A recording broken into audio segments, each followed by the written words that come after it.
प्यारे दोस्तों, आज का हमारा लाइव विशेष है और ये समर्पित है राजस्थान के उन युवाओं के लिए जो आने वाले दिनों में सरकारी शिक्षक बनना चाहते हैं। और सरकारी शिक्षक भी वे प्रारंभिक शिक्षा के लिए बनना चाहते हैं। उनके लिए मैं एक विशेष लाइव कर रहा हूं आज। रीट की एग्जाम के बारे में 31,000 वैकेंसीज हैं और 15 लाख लोग एग्जाम देने वाले हैं। 15 लाख में 31,000 वैसे कोई बड़ा कंपटीशन नहीं है, फिर भी ये सारे छात्र छात्राएं ऐसे बैकग्राउंड से हैं जहां पर इस एग्जाम की तैयारी के लिए उनके पास जितना कच्चा माल होना चाहिए उतना कच्चा माल आसानी से उपलब्ध नहीं होता है। जैसे आप 10th की एग्जाम देते हैं, 11th की एग्जाम देते हैं, 12th की एग्जाम देते हैं, तो आपके सामने कुछ बुक्स होती हैं, उनको पढ़ना है और उनमें से ही क्वेश्चंस आते हैं, उनके आपको आंसर देना, बड़ा सीधा सीधा मामला होता है। लेकिन जब आप कॉम्पिटिटिव एग्जाम देते हैं तो आपको ये तब नहीं पता होता है कि आपको मटेरियल कहां से मिलेगा, कौन सी 2 या 4 किताबें ऐसी हैं जिनको पढ़ने से आपका काम चल सकता है। और ऐसा ही इस एग्जाम के साथ होता है जिसे हम रीट कहते हैं। सिलेबस एक्सप्लेनेटरी नहीं होता है, सिलेबस से पता नहीं चलता है कि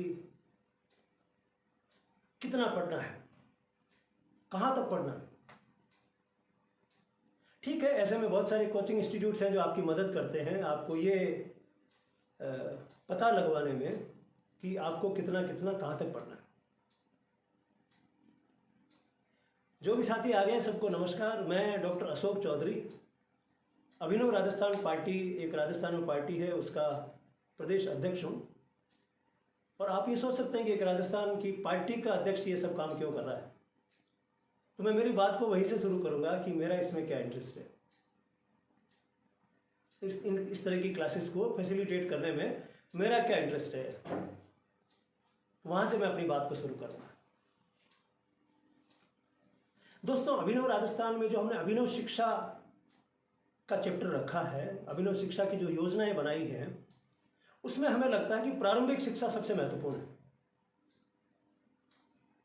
यानी बच्चे की प्रारंभिक शिक्षा से उसकी नींव खड़ी होती है। प्रारंभिक शिक्षा अगर अच्छी होगी तो वो जीवन में बहुत आगे जाएगा और वो देश भी बहुत आगे जाएगा। केवल वही नहीं, उसका परिवार नहीं, पूरा देश आगे बढ़ेगा। और आज जितने भी विकसित देश हैं वो इस कारण से हैं कि उनमें प्रारंभिक शिक्षा पर बहुत ज्यादा जोर दिया जा रहा है।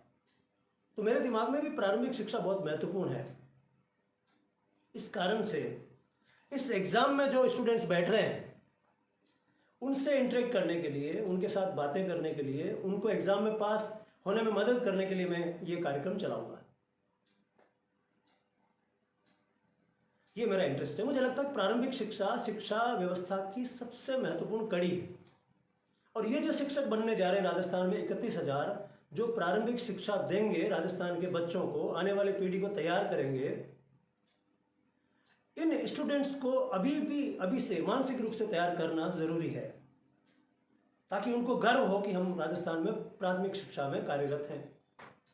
इसलिए मैं इसमें इंटरेस्टेड हूं। पहली बात तो ये। इससे पहले मैं पढ़ाया करता था, कोचिंग इंस्टीट्यूट के माध्यम से पढ़ाता था, लेकिन अब वो मेरी प्रायोरिटी नहीं रही है। मेरी प्रायोरिटी पार्टी बन गई है। लेकिन दिमाग में ये रहता है कि जो भी मेरे दिमाग में है, जो स्टूडेंट्स के काम में आ सकता है, उसको मैं निकालूं। उनके लिए कंपटीशन का एग्जाम देना आनंददायक बनाऊं, उनको मजा आए किसी कंपटीशन को देने का, ऐसा माहौल बनाने का काम करूं। इसलिए मैंने आज से इस काम को शुरू किया है। मेरा रोल यही रहेगा। अब देखिए, जितने 15 लाख लोग दे रहे हैं उसमें से 31,000 का सिलेक्शन होगा।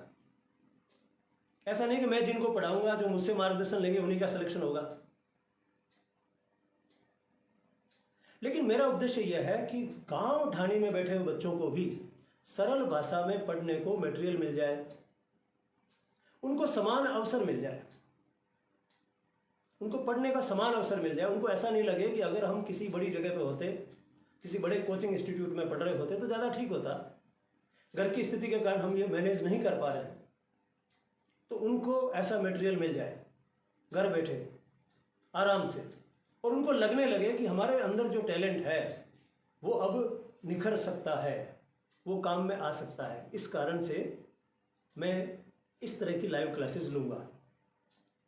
लेकिन मेरी क्लासेस रेगुलर क्लासेस जैसी नहीं होंगी कि मैं आज ये चैप्टर पढ़ाऊंगा, कल वो चैप्टर पढ़ाऊंगा, परसों वो पढ़ाऊंगा। मैं केवल माहौल बनाऊंगा आपके लिए। जब मैं आपको इकोनॉमिक्स पढ़ाऊंगा, इकोनॉमिक्स का माहौल बनाऊंगा। जब मैं आपको राजस्थान का जीके बताऊंगा तो उसका माहौल बनाऊंगा, और हम बड़े मस्त अंदाज में इनको पढ़ा करेंगे। जब मैं आपको शिक्षा मनोविज्ञान पढ़ाऊंगा तो उसका माहौल बनाऊंगा पढ़ने का, और टीचर का रोल यही रहता है कि वो माहौल बनाए, फिर पढ़ लेते हैं स्टूडेंट्स को।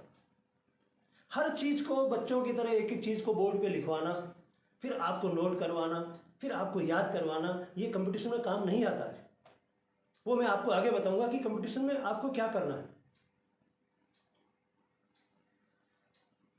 अब आ जाइए विषय पर। अब जो आ गया इस कार्यक्रम के अंदर, अभी आप शेयर का बटन दबा लें ताकि आपके दोस्तों तक भी ये जानकारी पहुंच जाए, और साथ में आप शेयर करते समय लिखिए कि रीट की तैयारी की प्रारंभिक भूमिका, ऐसा लिख दीजिए, तो उनको पता लगेगा कि ये लाइव बात किसके लिए चल रही है। अब अपन विषय पे आ जाते हैं आज। रीट एग्जाम की तैयारी कैसे करें, कहां से शुरू करें, और इसमें कैसे सफल हों। मैं अपने पिछले अनुभवों के आधार पर यह बात कह रहा हूं, क्योंकि मैंने रीट के लिए, टेट के लिए खूब पढ़ाया है। हर चीज पढ़ाई है, ज्योग्राफी पढ़ाई है, हिस्ट्री पढ़ाई है, शिक्षा मनोविज्ञान पढ़ाया है, सब कुछ पढ़ाया। और अनेकों अनेक स्टूडेंट्स मेरे आज की तारीख में राजस्थान में अलग अलग जगहों पर नौकरी कर रहे हैं सरकारी। उस अनुभव के आधार पर मैं कुछ चीजें आपके साथ शेयर करूंगा, और कुछ चीजें मैं इसलिए भी शेयर करूंगा कि यह काम और सरल कैसे हो सकता है, इसलिए भी शेयर करूंगा। तो आप शुरुआत कैसे करें इस एग्जाम की। सबसे पहली बात नोट कर लें, यह एग्जाम इतना इजी नहीं है जितना समझा जा रहा है कि थर्ड ग्रेड का एग्जाम है। इतना इजी नहीं है, काफी टफ है।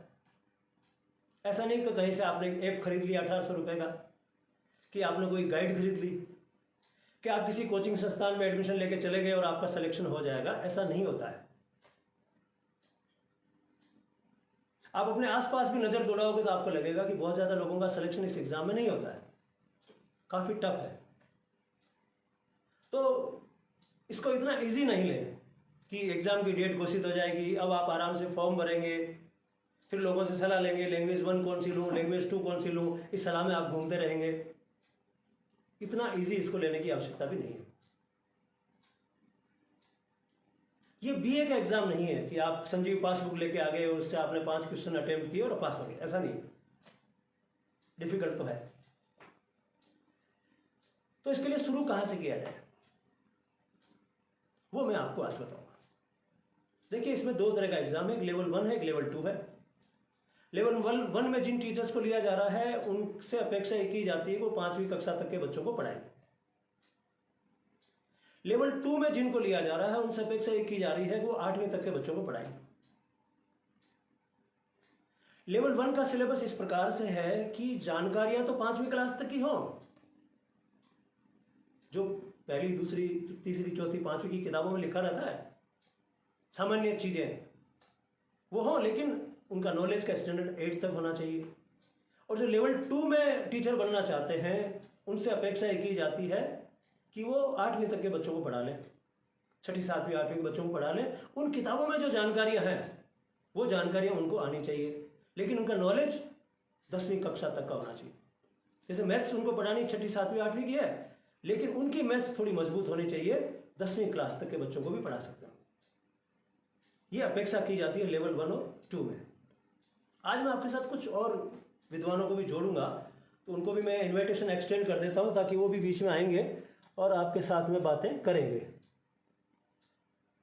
तो उनको भी मैं आपके साथ जोड़ने की कोशिश करूंगा।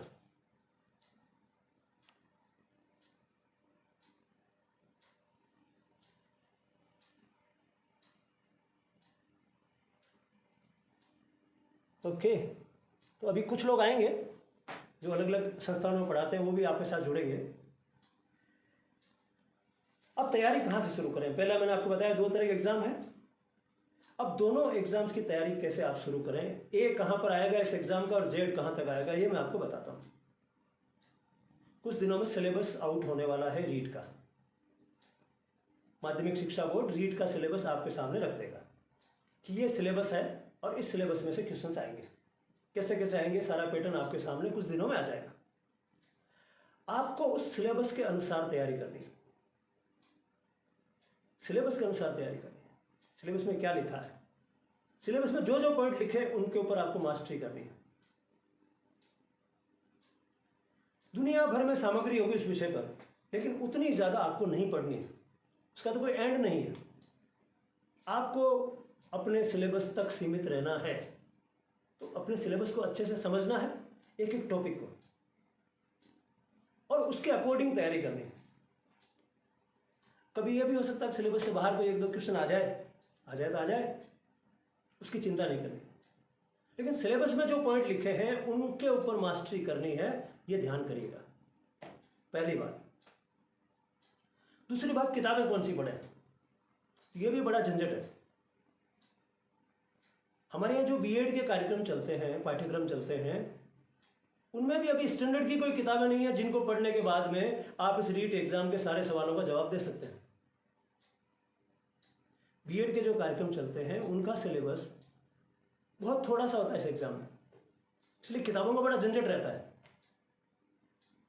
तो कुछ किताबें आपको बेसिक वाली इकट्ठी करके रखनी है, स्कूलों से लेकर। जो स्कूलों में किताबें चलती है उन किताबों को आपको सहेज कर रखना है, क्योंकि उन किताबों को जिन्होंने लिखा है बड़े विद्वान लोग हैं। जिन्होंने भी 6वीं की किताब लिखी है, 8वीं की किताब लिखी है, 10वीं की लिखी है, तो वो राजस्थान के विद्वान लोग हैं जिन्होंने उन किताबों को लिखा है। तो आपके पास स्कूल की किताबों का एक सेट होना चाहिए। आप 3री कक्षा से शुरू कर सकते हैं, 10वीं तक की किताबों का एक सेट होना चाहिए। ये तो इन जनरल आपके पास काम आएगा। फिर कोई एक गाइड ले लीजिए, आपको अच्छी लगे गाइड किसी की भी ले लीजिए, वो आपके पास रहेगी। और एजुकेशनल साइकोलॉजी में 2-3 किताबें हैं जिनका नाम है बड़ा, पीडी पाठक साहब की किताब है, मंगल साहब की किताब है। अगर वो उपलब्ध हो सके तो ले लीजिए, लेकिन उनमें से ज्यादातर मसाला इन्होंने गाइड में रख रखा है, तो वो आपके काम आ जाएगी। ये थोड़ा बहुत किताबों का संग्रह आपके पास होना चाहिए। नोट्स कौन से परफेक्ट है या नहीं है, इस पर अभी एक मत नहीं हो सकता। कईयों के नोट्स बहुत अच्छे हैं, कईयों के नोट्स इतने बुरे हैं कि उसमें से कोई सवाल आते ही नहीं एग्जाम में। उस मामले में आपको थोड़ा सावधान रहने की जरूरत है। तो किताबों का सेट और मैं धीरे धीरे आपको क्लियर करता रहूंगा आगे के लाइव में कि किस किस तरह की किताबें आपको अपने पास रखनी चाहिए। ये बड़ा इशू आता है, कौन सी किताब खरीदें। तो एक तो गाइड लिया ही, दुनिया भर की गाइड्स हैं बाजार में, उनमें जो आपको अच्छी लगती है। I will not recommend anybody of them, लेकिन ले लीजिए, गाइड लिया ही। अब आप उनको पढ़ना शुरू करिए,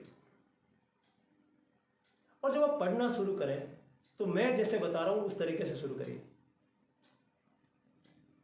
लगेगा आपको बचकाना जैसा, लेकिन हैबिट्स हैं, रीडिंग हैबिट्स हैं, राइटिंग हैबिट्स हैं, ये डेवलप होनी चाहिए आप में। तो जब पढ़ना शुरू करें तो शुरू कर दें। इसके लिए मुहूर्त निकालने की कोई जरूरत नहीं है, सोमवार से पढ़ेंगे, 1 तारीख से पढ़ेंगे, फॉर्म भरने के बाद पढ़ेंगे। अगर आप ऐसा करते हैं तो आप खुद के साथ इनजस्टिस कर रहे हैं, अन्याय कर रहे हैं।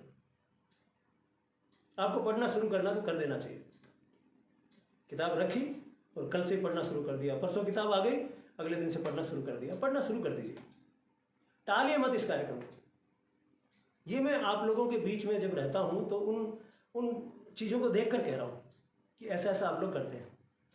पढ़ना शुरू कर दीजिए, और कोई भी एक टॉपिक उठा लीजिए, किसी भी सब्जेक्ट। आप चाहे ज्योग्राफी पढ़ रहे हैं, आप चाहे हिस्ट्री पढ़ रहे हैं, आप एजुकेशनल साइकोलॉजी पढ़ रहे हैं, मैथ्स पढ़ रहे हैं, साइंस पढ़ रहे हैं, कोई भी टॉपिक उठा लीजिए और ये तय करके पढ़िए कि मैं इसको समझ के रहूंगा। जैसे आपने साइंस पढ़ना शुरू किया, आप कह रहे हैं मानव में कौन कौन सी बीमारियां होती है, या पौधों में कौन कौन सी बीमारियां होती है, या जानवरों में कौन कौन सी बीमारियां होती है, आपको पढ़ना है जनरल साइंस में। शुरू कर दीजिए। कवक से कौन सी बीमारियां होती है, जीवाणुओं से कौन सी बीमारियां होती है, विषाणुओं से कौन सी बीमारियां होती है, आप उन बीमारियों का नाम लिखिए, लेकिन टेबल कुर्सी पर बैठकर पढ़िए। टेबल कुर्सी जरूर रखिए। आप ये रजाई में बिस्तर में छुप के बैठ के ऐसे ऐसे देख देख के पढ़ने की कोशिश मत करिए। और आप सोचें कि खाली मोबाइल में कोई लेक्चर सुन लें, इससे काम नहीं चलेगा।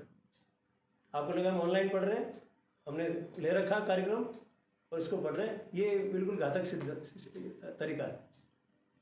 टेबल कुर्सी होनी चाहिए। टेबल कुर्सी नहीं हो तो कोई टेबल कुर्सी जैसा जुगाड़ हो। आप कह रहे हैं मेरे गांव में मेरी ढाणी में टेबल कुर्सी नहीं है, तो उसके जैसा कोई जुगाड़ कर लीजिए।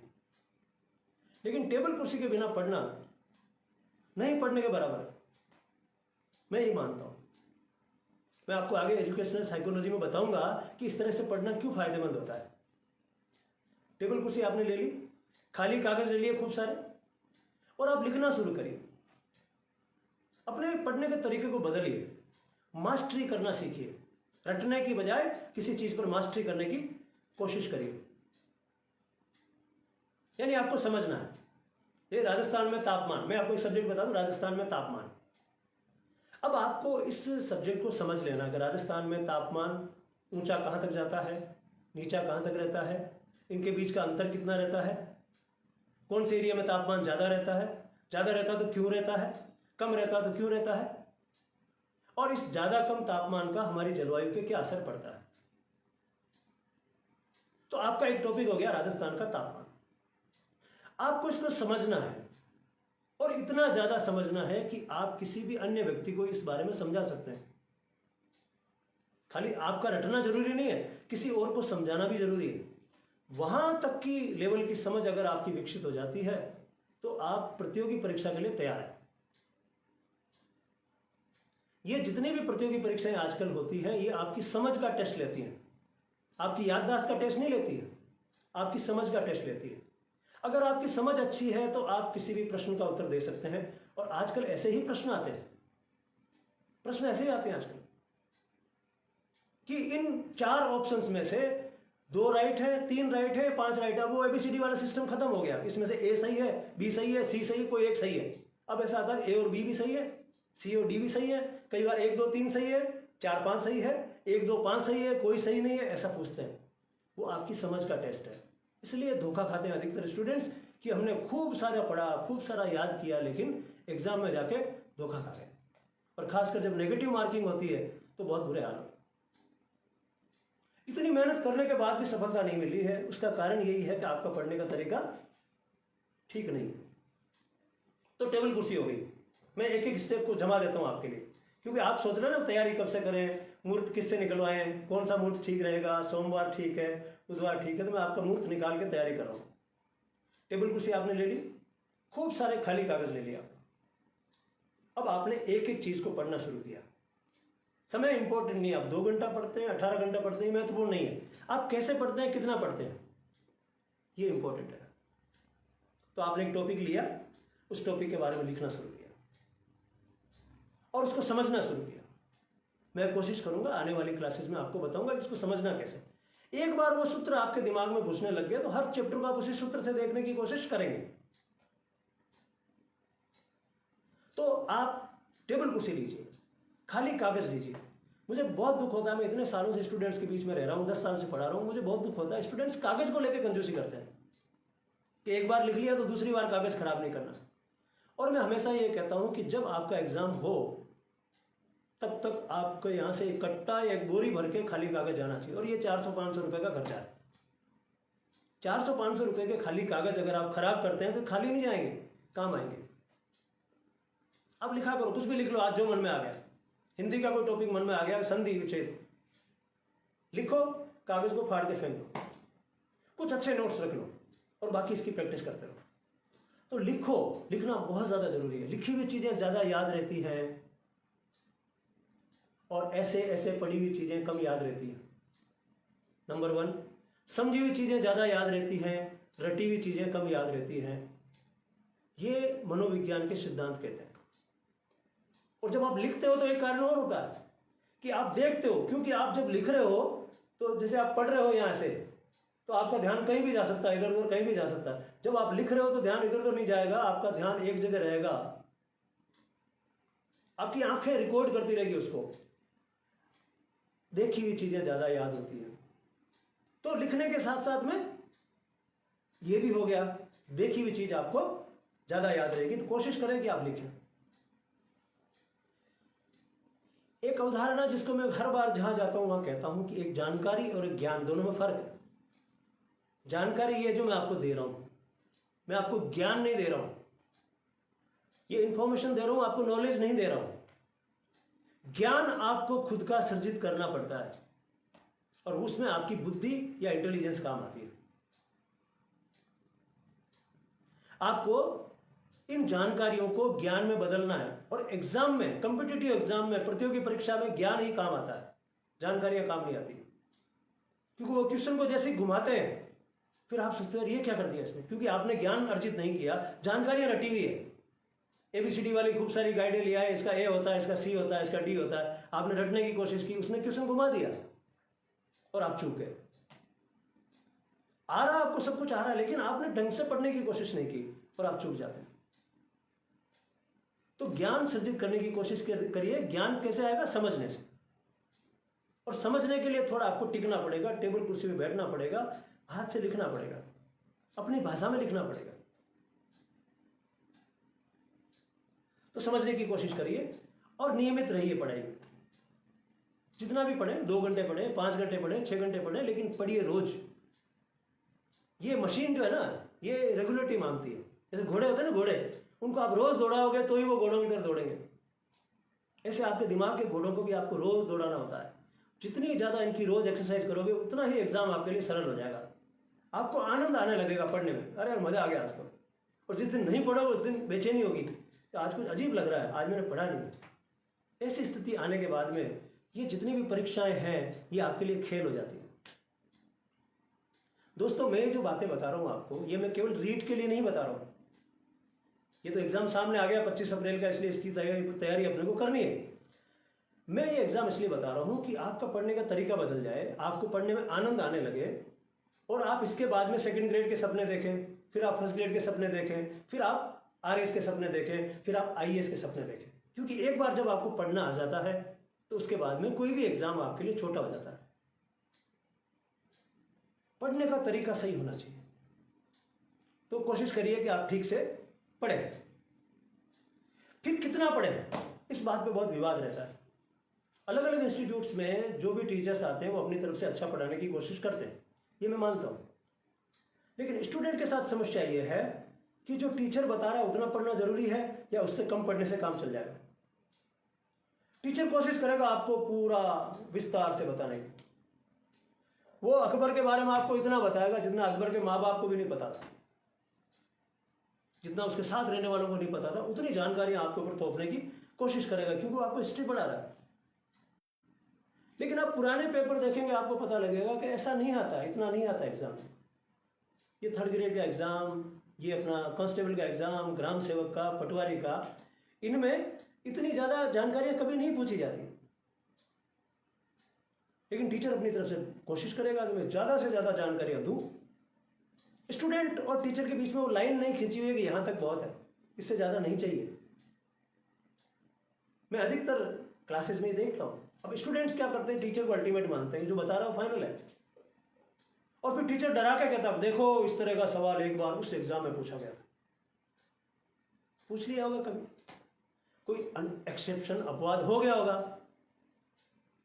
महाराणा कुंभा के बारे में कोई ऐसी चीज पूछ ली होगी, तो उस चीज को अब वापस रिपीट करने की जरूरत नहीं है। आपको अगर सिंपल ये पता है कि महाराणा कुंभा का कार्यकाल कब से कब रहा है, उनके खास खास काम क्या रहे हैं, उनकी खास खास उपलब्धियां क्या रही हैं, तो पर्याप्त है। अब कोई ऐसी चीज अचानक किसी एक एग्जाम में आ गई तो वो आपके लिए पैरामीटर नहीं बननी चाहिए कि मुझे तो इतना डिटेल में ही पढ़ना पड़ेगा। मेरे से कई बार स्टूडेंट नाराज होते थे मेरे से, अब डिटेल में नहीं पढ़ाते हो। मैं उनको कहता डिटेल काम नहीं आती आप, क्योंकि एक बार ये सवाल आया था छोड़ दो उसको। आप 100% लाने का टारगेट लेकर अपने दिमाग को खराब मत करो। आप सोचो कि मेरे 80% 90% आ जाएंगे क्या। शिक्षा मनोविज्ञान में पढ़ने का एक तरीका है सरल से कठिन की ओर। पहले सरल चीजों को पढ़ लो, फिर अगर टाइम आपको मिलता है तो आप कठिन चीजों की तरफ जाओ। आप बिना बात आज की तारीख में अपना दिमाग उन कठिन चीजों से क्यों खराब करते हो। तो कोशिश करें कि सरल सरल चीजों को पढ़ लें। और पुराने पेपर्स को आप देख लीजिए, उनमें किस तरह के सवाल पूछे गए, बेसिक सवाल पूछते हैं। तो पढ़ाने वाला कोशिश करेगा, आपको लगेगा गजब का पढ़ाया था, वो किसके काम का है, वो फर्स्ट ग्रेड के लेवल का है, वो कॉलेज लेक्चरर बनना चाहता कोई उसके लिए है, वो आपके काम का नहीं है। तो टीचर्स को भी मैं रिक्वेस्ट करूंगा कि लाइन खींचो, थोड़ी पुराने पेपर्स के अनुसार एक लाइन खींचो, इतना पर्याप्त है। एक बार वो पढ़ लें, उसके बाद दूसरे लेवल पर अगर आप ले जाना चाहते हो स्टूडेंट को और उनको मास्टरी करवाना चाहते हो तो फिर टफ लेवल दीजिए, लेकिन शुरू में उनको सरल चीज़ें बताइए। सरल चीज़ें तो याद करें कम से कम। तो आप भी कोशिश करिए कि सरल चीज़ों को पढ़ने पर आपका जोर हो।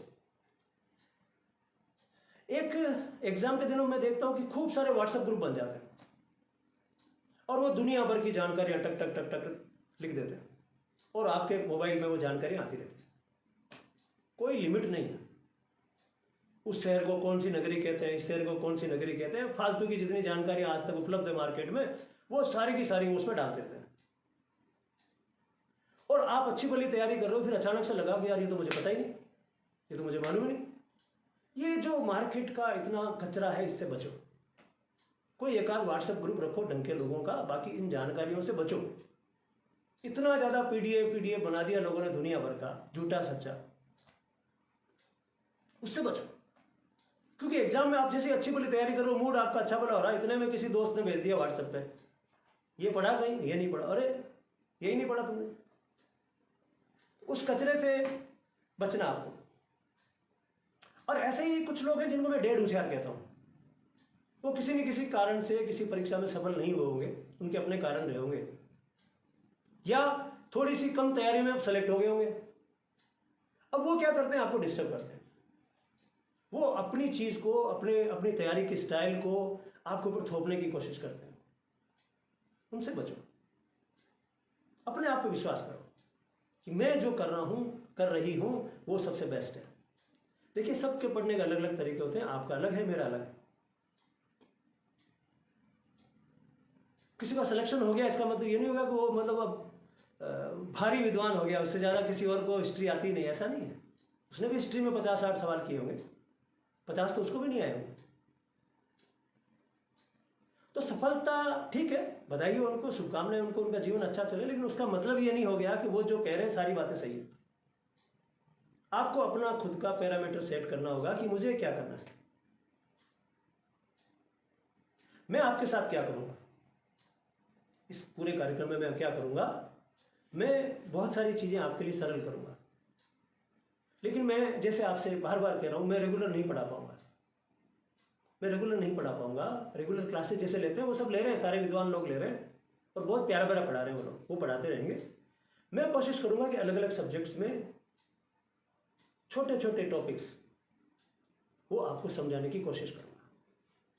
जैसे मैंने जियोग्राफी में आपको कोई एक चीज समझा दी, मैंने आपको राजस्थान का मरुस्थल समझा दिया। अब आपको जब मैं राजस्थान का मरुस्थल समझा दिया तो राजस्थान की पहाड़ियां समझना आपके लिए इजी हो जाएगा, राजस्थान के मैदान समझना आपके लिए इजी हो जाएगा, राजस्थान के पठार समझना आपके लिए इजी हो जाएगा। क्या तरीका हो पढ़ने का, कैसे मरुस्थल को समझा जाए राजस्थान के। तो जो राजस्थान के मरुस्थल को हम समझ लेंगे, उसमें से क्वेश्चन निकालना शुरू कर देंगे, तो पहाड़ियां जब आप पढ़ेंगे तो आप खुद उसमें से क्वेश्चन निकालना शुरू कर देंगे। और जिस दिन आप उसमें से क्वेश्चन निकालना शुरू कर देते हैं, अपने दिमाग से एनालिसिस से क्वेश्चन बनाना शुरू कर देते हैं, उस दिन आपकी सब्जेक्ट पर मास्टरी होना शुरू हो जाती है। और टीचर का रोल यही होता है, फैसिलिटेटर। टीचर सारी जानकारियां जो किताबों में लिखी है आपके सामने उगलता रहेगा, तो टीचर नहीं है। टीचर आपके लिए पढ़ने का माहौल बनाता है, फिर आप खुद पढ़ लेते हैं। ऐसा शिक्षा मनोविज्ञान में लिखा है, टीचर सुविधाजनक बनाता पढ़ाने का। अब मैंने मैथमेटिक्स में मान लीजिए एक फॉर्मूला आपको समझा दिया, अब मैं सारे के सारे जो क्वेश्चंस हैं उनको हल करके आपको समझाऊंगा, ये काम मेरा नहीं, होना नहीं चाहिए। तो मैं कोशिश करूंगा कि आपको हर सब्जेक्ट में, राजस्थान का जीके हो, शिक्षा मनोविज्ञान हो, या अन्य कई सब्जेक्ट्स जो आपके सिलेबस में आएंगे, उन पर मैं क्लासेस लूंगा। शिक्षा मनोविज्ञान में जैसे मैं छोटी सी क्लास लूंगा आपको, भाई बुद्धि का परीक्षण कैसे किया जा सकता है, इंटेलिजेंस के टेस्ट कौन कौन से, तो एक ही क्लास इंटेलिजेंस के टेस्ट। और फिर मैं आपको बताऊंगा कि इसमें से क्या क्या क्वेश्चंस आ सकते हैं, किन की संभावना बनती है, या पहले के एग्जाम्स में कौन कौन से क्वेश्चंस आए हुए हैं। लेकिन मैं वहां सावधान करूंगा बार बार आपको कि एक कोई टफ क्वेश्चन कभी किसी ने पूछ लिया है तो वैसे खूब सारे टफ क्वेश्चंस की तैयारी करने की कोशिश मत करिए, आपका टाइम ज़ाया होगा, खराब होगा। तो पहले आप ठीक ठीक चीज़ें पढ़ लें, बुद्धि क्या है, बुद्धि की परिभाषा क्या है, बुद्धि के बारे में अलग अलग लोगों ने क्या विचार रखे हैं, बुद्धि का स्ट्रक्चर, उसकी संरचना क्या है। तो ऐसे सिंपल सिंपल चीज़ें पढ़ लें ताकि हम उस पर बात कर सकें, हम आराम से उस पर बात कर सकें। विनय ने उसके बारे में क्या बोला है, स्टर्न ने उसके बारे में क्या बोला, उस बात कर सकें और हम एक डिस्कशन जैसा माहौल बना लें। अच्छा, विनय ने ये कहा था तो स्टर्न ने ये कहा, फर्क क्या रहा दोनों में। ऐसी बातें करना हम लोग सीख जाए। जब हम ऐसी बातें करना सीख जाएंगे तो काम आसान हो जाएगा। कुछ स्टूडेंट्स को मैं देखता हूं, वो कहते हैं कि आप YouTube पे कोई वीडियो डाल दीजिए। मैंने पहले भी देखा था, स्टूडेंट्स लिखते हैं आप तो YouTube पे वीडियो डाल दीजिए। मैं कोशिश कर रहा हूं यहाँ पे उनको पढ़ाने की, उनके लिए माहौल बनाने की, और वो बार्गेनिंग कर रहे हैं मुझसे, साहब उसमें तो जीबी खर्च हो जाती है, 1 GB खर्च हो जाती है, 2 खर्च हो जाती है। आपके दिन की जो 2 GB है उसमें से 1 GB भी आप मेरे लिए नहीं रख सकते? आप दुनिया भर का कचरा है उसमें डाउनलोड करते हैं, दुनिया भर के वीडियोस देखते हैं जो आपकी जिंदगी के काम नहीं आते। पढ़ाई वाले ठीक है, लेकिन पढ़ाई के अलावा के दुनिया भर के वीडियोस आप देखते हैं, अपना दिमाग खराब करते हैं, उसमें मत लगाइए। लेकिन इसमें कंजूसी मत करिए, ये आपका जीवन बनाने वाली चीजें हैं। यहां बचा के रखिए जीबी, 2 GB की 4 GB खर्च हो तो भी ये सस्ता सौदा है। आपको अपने घर पे बैठे हुए ये सारी सुविधा मिल रही है पढ़ने की, और उसके बावजूद आप कहते हैं, तो मुझे बहुत बुरा लगता है। मैं कई बार देखता हूँ स्टूडेंट्स बड़ा इकोनॉमिक बनने की कोशिश करते हैं, सर यूट्यूब पे डाल दीजिए। मैं क्यों डाल दूँ यूट्यूब पे? जब तुम अपनी सुविधा देख रहे हो आराम से, यूट्यूब पे डाल दो ताकि हम जब मर्जी हो तब देख लें। तुम्हारे पास टाइम नहीं है तो इतना टाइम मेरे पास भी नहीं है। तो जो डेडिकेटेड स्टूडेंट्स रह जाएंगे उनके लिए मैं ये सारी व्यवस्था करूंगा अपने हिसाब से। टाइमिंग मेरी चॉइस की रहेगी, पहले से कार्यक्रम तय रहेगा, आपको फुर्सत हो तो आप आराम से सामने बैठ जाइएगा। और मैं राजस्थान भर में घूमता भी रहता हूँ, तो फिजिकली जहाँ जहाँ पे मैं मौजूद होऊंगा तो वहाँ पर भी मैं कुछ ना कुछ पढ़ाया करूँगा। मेरे कुछ विद्वान साथी हैं जिनको मैंने बुलाया है अभी इस कार्यक्रम में डिस्कशन के लिए, वो भी अभी बात करेंगे। लास्ट में एक बात आती है कि एक पार्टी ऐसा काम क्यों कर रही है, अभिनव राजस्थान पार्टी ये काम क्यों कर रही है। इसलिए मैं आपको पहले से सावधान कर रहा हूं कि आने वाले दिनों में यही कहूंगा कि एक पार्टी के रूप में मैं ये काम कर रहा हूं। एक पार्टी इसलिए ये काम कर रही है कि वो चाहती है कि युवाओं में पढ़ने का अच्छा माहौल बने। पार्टी का मतलब केवल चुनाव लड़ना नहीं है, साफे बांधना नहीं है, मालाएं पहनना नहीं है। असल में जो पार्टी हुआ करती है डेमोक्रेसी में, लोकतंत्र में, उसका मतलब ये होता है कि वो समाज को नई दिशा दे, समाज के अंदर आगे बढ़ने की भावना को विकसित करे, उसको पार्टी कहते हैं। ये जो आप पार्टियां देख रहे हो ये तो गिरोह है, ये सत्ता पर काबिज होने के लिए घूमते हुए गिरोह है, इनको आपकी पावर चाहिए। असल मीनिंग पार्टी का ये होता है कि जो संगठन लोगों के बीच में घूमे, उनके बीच में सकारात्मक माहौल बनाए, उनके जीवन को सरल बनाए, उसको पार्टी कहते हैं। हम लोग एक सही पार्टी के रूप में लोगों के बीच में काम करेंगे।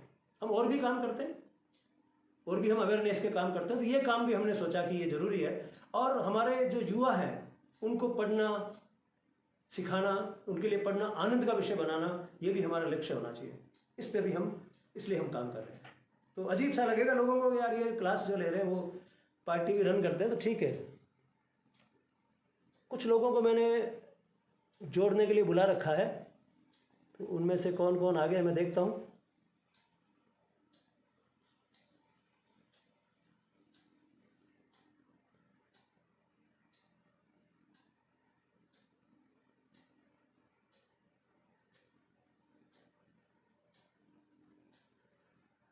जो साथी अभी कार्यक्रम में बोलने वाले थे वो अपना इनविटेशन भेज देना।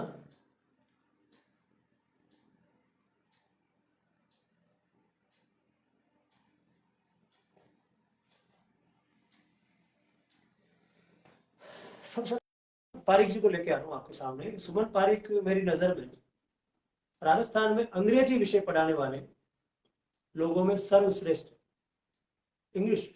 वो हालांकि मुझे टॉप था भी है, आप अंग्रेजी मत बोला करो, मुझे कह रहा जब अंग्रेजी बोल रहे तो इंग्लिश बोला करो। तो मैं मानता हूँ कि राजस्थान में जो लोग पढ़ा रहे हैं English, one of the best. Suman से मेरा सवाल ये है कि बहुत सारे स्टूडेंट्स इस बात को लेकर परेशान रहते हैं कि वो लैंग्वेज 1 और लैंग्वेज 2 में से किसका चयन करें, क्या उनके लिए ठीक है। सुमन, कंफर्टेबल आवाज आ रही है? हाँ सर, मेरी आवाज आ आवाज रही तो है? आपको आ रही है, मेरी आवाज आप तक आ रही है?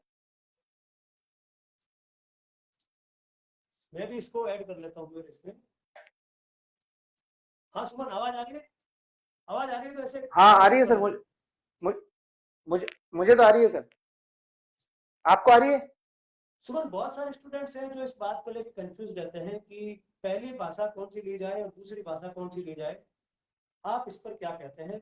दोस्तों, सुमन नागौर में रहते हैं, सुमन पारिक, और वहां पर इनका कोचिंग इंस्टीट्यूट भी है विराट के नाम से, काफी प्रतिष्ठित है, और उसके आप मार्गदर्शक। तो सुमन जी, भाषा के बारे में बताइए जी स्टूडेंट्स सर, को। आप चालू रहिए जब तक मैं मेरी अपना आवाज दिमाग सही से घुमा आ रही लेता है? हूँ ना। हाँ बताइए प्लीज। सर जहाँ तक रीट का सवाल है, रीट में स्टूडेंट्स को लैंग्वेज फर्स्ट और लैंग्वेज सेकंड दो लैंग्वेजेस लेनी होती है। ऑब्वियस चॉइस जो होती है लैंग्वेज फर्स्ट में, वो तो हिंदी होती है, क्योंकि अधिकतर स्टूडेंट्स का जो मीडियम ऑफ इंस्ट्रक्शन होता है, जो शिक्षा का माध्यम होता है अपनी स्कूल कॉलेज की पढ़ाई के दौरान, वो हिंदी होता है। तो फर्स्ट लैंग्वेज के रूप में तो निश्चित रूप से हिंदी ही लेंगे। और मोटे मोटे तौर पर रूल भी यही है कि जो आपका माध्यम होता है वही आपकी फर्स्ट लैंग्वेज होगी। सेकेंड लैंग्वेज, हाँ, लेकिन मैं यहाँ ये भी कह दूं कि जिन स्टूडेंट्स को अगर उनका मन हो कि हमें फर्स्ट लैंग्वेज के रूप में इंग्लिश लेनी है, बाकी सारी लैंग्वेजेस भी हैं, लेकिन उनको फर्स्ट लैंग्वेज के रूप में अगर इंग्लिश लेनी हो तो उसको लेकर भी हम उनका मार्गदर्शन कर सकते हैं। फिर बात आती है, आज हम मोटे तौर पर लैंग्वेज सेकंड के रूप में जो इंग्लिश की बात करते हैं या संस्कृत की, उन सब लैंग्वेजेस की बात करते हैं। तो हिंदी तो हम्म। निश्चित रूप से जब लैंग्वेज फर्स्ट में आ जाती है तो लैंग्वेज सेकंड के रूप में तो हिंदी का फिर हिंदी की कोई चॉइस बचती ही नहीं है। ज्यादातर जो स्टूडेंट्स हम्म। होते हैं वो इस पेशोपेश में होते हैं कि वो संस्कृत लें या फिर वो इंग्लिश लें। मोटे तौर पर तो ये दो ही लैंग्वेजेस हैं जिनको हमारे यहाँ के स्टूडेंट्स लेते हैं। वैसे हम्म। चॉइसेस और भी हैं, लेकिन उनकी तरफ कोई नहीं जाएगा। थोड़े बहुत कुछ हो सकते हैं जो सिंधी, गुजराती और पंजाबी की तरफ जाएं। बाकी जो ज्यादातर 80% स्टूडेंट्स तो संस्कृत की तरफ जाते हैं, और बाकी बचे हुए में से हम्म। आप यूं मान लीजिए कि मोस्ट ऑफ द स्टूडेंट्स जो होते हैं वो इंग्लिश की तरफ होते हैं। लेकिन संस्कृत बड़ा हम्म। है, मतलब रीट में इंग्लिश को लेकर बहुत ज्यादा रुझान नहीं होता, और इसके पीछे रीजन ये होता है कि उनको ये लगता है स्टूडेंट्स को, और यही अब आपका जो क्वेश्चन है उसी को मैं हाँ। एड्रेस कर रहा हूँ। ज्यादातर हम्म। स्टूडेंट्स को ऐसा लगता है कि संस्कृत में कम से कम हिंदी जैसा तो कुछ है, उसकी ग्रामर हमारे समझ आ जाएगी। और हमने भले संस्कृत 10th के बाद कभी नहीं पढ़ी है, लेकिन एक बड़ा प्लस पॉइंट ये है कि वो देखने में हिंदी जैसी लगेगी, क्योंकि वही देवनागरी लिपि होती है जिसमें हिंदी लिखी जाती है, उसी में संस्कृत लिखी होती है, तो उनको ठीक ठीक कंफर्टेबल लगता है। इस कारण से वो हम्म। इंग्लिश नहीं लेते हैं। कई स्टूडेंट्स हम्म। मुझे जो पर्सनली मिलते हैं, और इतने सालों से जब से टेट शुरू हुआ था तब से जो ये सेम ही सिलेबस चल रहा है और सेम ही प्रॉब्लम हम्म। चल रही है, सेम ही सॉल्यूशन होता है मेरे पास। तो हम्म। क्योंकि देखो, जैसे भी आपने सर कहा था कि हमें तो स्टूडेंट्स का फ्रेंड, फिलोसफर और गाइड होना है, और हमें उन्हें हम्म। सिखाना नहीं है बल्कि सीखते कैसे हैं ये सिखाना है। कोई यस यस। 4-5 पॉइंट सिखाने की बजाय उन्हें सीखना सिखा दिया जाए तो वो सबसे बढ़िया उनकी लाइफ पे अपना इम्पैक्ट हो सकता है। तो उसी हम्म। इम्पैक्ट को क्रिएट करने के लिए आपकी जो ये जो कुछ भी कोशिश रहेगी उसमें आपका बिल्कुल साथ हूं मैं, ये बताने स्टूडेंट्स के सामने, इनके जो भी आपके व्यूअर्स हैं उनके सामने मैं बोल दूं, ताकि उनको लगे कि हाँ, एक इनके साथ एक बंदा है जो ये इंग्लिश को लेकर हमारी हेल्प कर सकता है।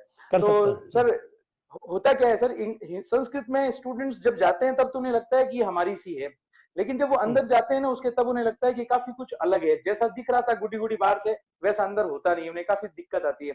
और जब उनका कोई दूसरा साथी जिसने इंग्लिश लेकर अच्छा स्कोर कर लेता है तो उनको लगता है यार क्या करूं, फिर क्या करूं, मुझे भी इंग्लिश ले लेनी चाहिए थी, अब तो मैं चूक गया। और अगली बार अगर, कहते हैं ना कि भगवान ना करे ऐसा होता है किसी के साथ कि वो सेलेक्ट नहीं होता है, उसके वो जो मार्क्स जो रिक्वायर्ड होते हैं वो नहीं आते हैं, तो फिर वो अगली बार फिर कहता है सर इस बार मैं क्या करूं, पिछली बार मैं पढ़ रहा था पर संस्कृत जी थी, अब मैं इंग्लिश लूं या संस्कृत लूं। तो फिर वही सारी बातें आ जाती है। तो सवाल ये है कि फिर स्टूडेंट्स इंग्लिश से डरते क्यों हैं? तो सर यस। एक तो पहला जो सबसे ज्यादा इंपॉर्टेंट स्टूडेंट्स के लिए होता है वो होता है, उनको इंग्लिश लेने में कोई दिक्कत नहीं है, और उनको इंग्लिश सिखाने वाला चाहिए। उनका एक डायलॉग होता है अपने यहाँ पर राजस्थानी में, फेमस डायलॉग है, मुझे हम्म। इंग्लिश ABCD से सिखाओ तो मैं सीख लूं, मेरे को तो उतनी आती है, बस वहां से मेरे को बताओ। तो मैं फिर उनको ये कहता हूँ कि आपको केवल कॉन्फिडेंस बनाना है, आपको काफी कुछ आता है, जो आपके अंदर है वही पहले तो बाहर निकालना है। और एक तो डर को निकालना है, दूसरा आपके अंदर जो भी ज्ञान पहले से अर्जित आपने कर रखा है उसको निकालना है, उसे यूज करना है। तो ऐसा करते हुए सबसे पहले तो जब हम उनके सिलेबस की बात करते हैं तो होता क्या है सर, इंग्लिश का जो सिलेबस है, मैं यहाँ पर थोड़ी सी बात करूंगा सिलेबस की, बच्चे डरते क्यों हैं। उनको लगता है कि सेकंड फर्स्ट लैंग्वेज के रूप में तो हिंदी ले ली हमने, वहां तो चॉइस नहीं है, और सेकंड लैंग्वेज के रूप में जब हम इंग्लिश लेते हैं तो वहां लिटरेचर दिखता है उनको, उनको सिमिली, मेटाफर, अलिटरेशन, इस तरह की चीजें दिखती है जो उन्होंने कभी सुनी भी नहीं होती है, या फिर उनमें से किसी ने लिटरेचर लिया होगा तो भी उन्होंने कैसे करके पासबुक से इस तरह से कैसे करके काम चलाया होगा, किसी कारण से। देखो परिस्थितियां हैं, मैं उन बच्चों की कमी नहीं बताता, ये साधनों की कमियां है। साधना बच्चे उनके खूब दिमाग में जो डर बैठा हुआ, साधना, सुमन, डर बैठा हुआ दिमाग में, वो बिल्कुल बिल्कुल वो डर, उस डर को निकालने का एक सीधा सा तरीका है सर, अगर आपकी परमिशन हो तो मेरी 2 क्लासेस कहाँ अवेलेबल है मैं इनको बता दूं। 2 घंटे की मेरी क्लासेस हैं, जो ये चाहें तो आज ही या कल देख सकते हैं, आपकी आप अलाउ करें मैं बताऊं इनको। हाँ प्लीज प्लीज ठीक है ना। प्लीज। तो हाँ, तो मेरा एक यूट्यूब चैनल है सुमन कुमार पारीख मेरे ही नाम से, और उसमें द इंग्लिश टीचर, अब मैंने उसका नाम द इंग्लिश टीचर कर दिया है। तो आप मेरा नाम टाइप करेंगे या द इंग्लिश टीचर टाइप करेंगे तो उस चैनल तक पहुंच जाएंगे। वहां पर रीड की 2 ओरिएंटेशन क्लासेस हैं, जो पहली और दूसरी दोनों मिलाकर आपको लगभग 120 मिनट्स आपको एक बार अपने उसमें इन्वेस्ट करने हैं। और मुझे पूरा यकीन है कि आप 120 मिनट उसमें इन्वेस्ट करेंगे तो आपको निश्चित रूप से लगेगा कि हमने घाटे का सौदा नहीं किया। आपको English as a second language पूरी तरह से वहां समझ में आ जाएगा, क्योंकि ये जो लाइव स्ट्रीमिंग है इसमें हम कितनी भी लंबी लंबी बातें करें तो भी हम उतना नहीं कर पाएंगे जितना आपके क्वेश्चंस हैं। और मेरी ऐसी कोशिश है कि आप जब एंड करें इस लाइव को तो उसके बाद स्टूडेंट्स जो करना चाहें इंग्लिश को सेकंड लैंग्वेज ग्रुप में, ऑप्शन ग्रुप में भी मानते हो, जरूरी नहीं कि वो लें, अगर वो ऑप्शन लेकर चल रहे हैं तो वो संस्कृत के भी किसी टीचर से पूरा उसका ले लें एक्सप्लेनेशन की संस्कृत में क्या करना है, और इंग्लिश वाला मैंने दे रखा है, फिर दोनों को कंपेयर करके देख लें कि हमें बिल्कुल क्या करना हमारे लिए ठीक रहेगा। तो वो वहां जाके 2 घंटे का पूरा देख सकते हैं। और बाकी जो स्टूडेंट्स इस बारे में जो स्टूडेंट्स इस बारे में चाहते हैं सलाह लेना सुमन से, तो वो क्या करें कि नीचे जो कमेंट बॉक्स है ना वहां पर लिख दे कि सुमन सर हमको इंग्लिश में ये सुविधा चाहिए या हम ये चीज समझना चाहते हैं ना। सुमन कंटिन्यू। हाँ, वो ओरिएंटेशन 2 घंटे की ओरिएंटेशन क्लास के अलावा भी जैसे भी आपकी प्लानिंग होगी, अपनी प्लानिंग होगी, उसके हिसाब से वहां पर पूरा कोर्स अवेलेबल हो जाएगा, रीड का कोई दिक्कत नहीं है। और स्टूडेंट्स की जो खुद की डिमांड है, जिसको आप तो शायद नहीं मानना चाहते या नहीं मानते हो, वो एक ठीक बात भी है, आपका पॉइंट भी वैलिड है, लेकिन मैं तो मान लेता हूँ इनकी बात। और मैंने वो जो इनका खर्चा, ये जीबी का वो जो भी है इनका डेटे का कम करना चाहते हैं तो कम करें, और मेरा तो यूट्यूब पर देख लें, क्योंकि मैं तो पहले ही कंप्रोमाइज कर चुका हूँ और मैंने तो वहीं डाल रखा है सारा। और आगे भी वो मेरा नया चैनल ही है, और वहां पर सारा रीड को लेकर और इंग्लिश को लेकर सारे सॉल्यूशंस हैं, 9th 10th 11th 12th के भी हैं, कॉलेज की लिटरेचर के भी मिलेंगे, स्पोकन रिटन सारे मिलेंगे। लेकिन अभी इनका जो टारगेट है रीड, उसको लेकर स्पेसिफिकली वहां पर कई बार मैं लाइव स्ट्रीमिंग भी करूंगा, कई बार आप जैसा आदेश करेंगे वैसा करते रहेंगे, और इसी तरह से वहां पर भी लाइव होता रहेगा। आपके यहाँ अगर कभी कुछ करना होगा तो वो देखेंगे, और वहां पर रिकॉर्डेड वीडियोस भी मिलेंगे, कभी कुछ वीडियोस की प्रीमियर्स भी होंगे। मतलब कोई स्टूडेंट अगर आपका अभी जो लाइव देख रहा है, वो स्टूडेंट अगर किसी रिमोट लोकेशन पे कहीं ऐसी जगह पर है, जैसे गांव में, ढाणी में, कहीं पर, बस उसके पास थोड़ा सा बस नेट की सुविधा तो होनी चाहिए, उसको English as a second language को लेकर कोई प्रॉब्लम नहीं आएगी। मैं अभी उसको यकीन दिला सकता हूँ कि अगर उसने English as a second language ले लिया तो उसकी खुद की कोई कमी रहेगी तो अलग बात है, हमारी कमी आखिर में वो नहीं निकाल पाएगा कि मुझे राजस्थान में सुविधा नहीं मिली। बस उसको एक मोबाइल स्क्रीन चाहिए जिस पर वो मेरे लेक्चर्स अच्छे से देख लें, जो मैं बताऊं वो करता चले, बस उसके अलावा उसको एक्स्ट्रा कुछ नहीं करना है। अब वो कहे कि मुझे तो आती नहीं है ये सारी चीजें, बिल्कुल आसान है। जैसे आपने पढ़ाई करी थी बाकी सब्जेक्ट्स, अगर आपको ज्योग्राफी समझ में आती है, अगर आपको मैथमेटिक्स समझ में आती है, सुमन अभी एक साथी है सोहन योगी, वो यही बात पूछ रहे हैं कि फर्स्ट लैंग्वेज अगर हम इंग्लिश लेते हैं तो कैसा रहेगा। बढ़िया है, शानदार, कोई दिक्कत नहीं। अगर आप फर्स्ट लैंग्वेज इंग्लिश लेते हो तो आपको ग्रामर का पार्ट ज्यादा करना है, वो भी जैसे अगर आपकी खुद की, आपको लगता है कि आप कॉन्फिडेंट हैं पहले से उस सिलेबस को देखकर, आपको लगता है और कौन से लेवल तक की ग्रामर है सर, एग्जाम्स चाहे कोई भी हो, मैक्सिमम 10th लेवल की ग्रामर आती है। हाँ। जो ग्रामर होती है वही उनको सारे पार्ट्स ऑफ स्पीच करने हैं, आप उनको टेंसेस करने हैं, उनको पैसिव नरेशन। मैं सारे सिलेबस की भी बात नहीं करूं, इसके लिए मैं सेपरेट वीडियो बना दूंगा। तो अच्छा, एक राजेश भाई जाट है, वो ये पूछ रहे हैं कि हमारा माध्यम हिंदी है लेकिन हमें फर्स्ट लैंग्वेज इंग्लिश लेनी है, तो कोई टेक्निकल प्रॉब्लम तो नहीं आएगी। अब तक तो नहीं आई सर, एक्चुअली आनी चाहिए थी। अपने यहाँ पर ऐसा है ना वैसे ये कहते हैं कि माध्यम जो आपका है वही आपको फर्स्ट लैंग्वेज लेनी है, ऐसा करके टेट के जमाने से चल रहा है। लेकिन मैंने ऐसे स्टूडेंट्स भी देखे जिन्होंने फर्स्ट लैंग्वेज संस्कृत ली, तो आएगी नहीं, कोई टेक्निकल प्रॉब्लम नहीं आएगी, वो इंग्लिश लेना चाहें तो ले लें। और आपसे मेरे से अगर वो उनको मदद लेनी हो तो फर्स्ट लैंग्वेज हो चाहे सेकंड लैंग्वेज हो, मदद उनको दोनों में मिल जाएगी, और दोनों में उतनी मिल जाएगी जितनी की वो अपेक्षा नहीं कर रहे होंगे। आपका ये लाइव उनके लिए घर बैठे गंगा है। हाँ सर, बताएं सर। ये तैयारियां जो कर रहे हैं स्टूडेंट्स, उसके बारे में आपको क्या लगता है? जैसे एक साल पूरा डिस्टर्ब हो गए लोग कोरोना के कारण से, अब अचानक से इनके सामने वैकेंसी निकल गई है, 25 अप्रैल को वैकेंसी है, ऐसा गवर्नमेंट ने अनाउंस किया, 25 अप्रैल को एग्जाम होगा। तो अब इनको अपने आप को मानसिक रूप से कैसे तैयार करना चाहिए? अगर आप इनकी जगह होते अभी हाँ, आप इनकी जगह होते और इस दौर से गुजर रहे होते। ये जो आज की जनरेशन है ना सर, असल में ये बहुत ज्यादा आईटी के टच में है। तो ये स्टूडेंट्स ऐसे नहीं है जो सारे बैठे होंगे, मुझे नहीं लगता कि उनमें से कोई ऐसा हो सकता है जो किसी काम में और लग गया होगा। वैसे काम कुछ ज्यादा बचा भी नहीं था, क्या करते सर? एक मिनट आपको रोकूंगा, एक मिनट आपको रोकूंगा। कुलदीप सोनी ये पूछ रहे हैं कि सुमन सर का जो यूट्यूब चैनल है उसका नाम एक बार फिर से दोहरा दें। वैसे तो मेरा नाम अगर वो टाइप करेंगे तो उनको मिल जाएगा, सुमन कुमार पारीक नाम है। और मैं कमेंट में आपके इस लाइव के बाद में जब अपन फ्री हो जाएंगे तो मैं यहाँ कमेंट में डाल दूंगा, उसमें डाल देंगे आप, ठीक, लिंक डाल दूंगा सर। वैसे तो मेरा नाम जो है वही आप टाइप करेंगे तो आपको मिल। हाँ, आप अपनी बात वही चल रही थी कि स्टूडेंट्स आप अपने आप को मानसिक रूप से कैसे तैयार करें वापस से। सर मैं ऐसा एक्सपेक्ट करता हूँ कि स्टूडेंट्स मानसिक रूप से तैयार ही हैं। ठीक है, उनको ये चिंता थी कि हमारा एग्जाम कब होगा, नोटिफिकेशन कब आएगा, जो बाकी सारी टेक्निकल दिक्कतें थी।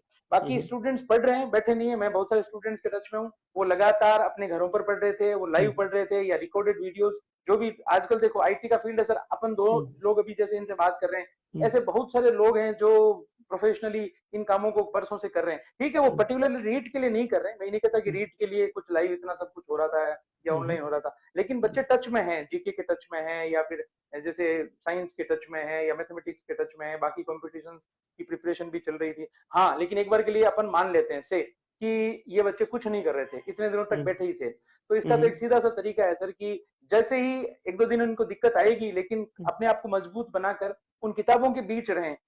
एक बार आप जब किसी भी इंसान के बीच क्यों, अगर आप जानवरों के बीच भी रहते हैं तो धीरे धीरे आपको मतलब आपस में आपका लगाव हो जाता है और फिर आप कंफर्टेबल फील करने लगते हैं। तो वैसा ही बुक्स के साथ है, अगर आप ओम प्रकाश खाती, अगर आप बुक से दूर रहें तो वापस बुक्स के बीच में रहें। ओम प्रकाश खाती एक क्वेश्चन पूछ रहे हैं आपसे कि फर्स्ट लैंग्वेज इंग्लिश और सेकंड लैंग्वेज इंग्लिश के पाठ्यक्रम में कोई अंतर है क्या? हाँ, काफी अंतर है, उल्टा है बिल्कुल। टीचिंग मेथड्स तो वही रहेंगे दोनों तरफ, आप कहीं भी जाएंगे टीचिंग मेथड्स तो देखा जाए तो मोर और लेस सारे सब्जेक्ट्स में एक जैसे ही होते हैं, ठीक है ना। पर्टिकुलरली किसी का जैसे मैथ्स का कुछ पर्टिकुलर होगा, साइंस का होगा, बाकी तो लैंग्वेजेस के मोटे मोटे तौर पर जो टीचिंग मेथड्स हैं वो सेम होते हैं मोटे मोटे तौर पर।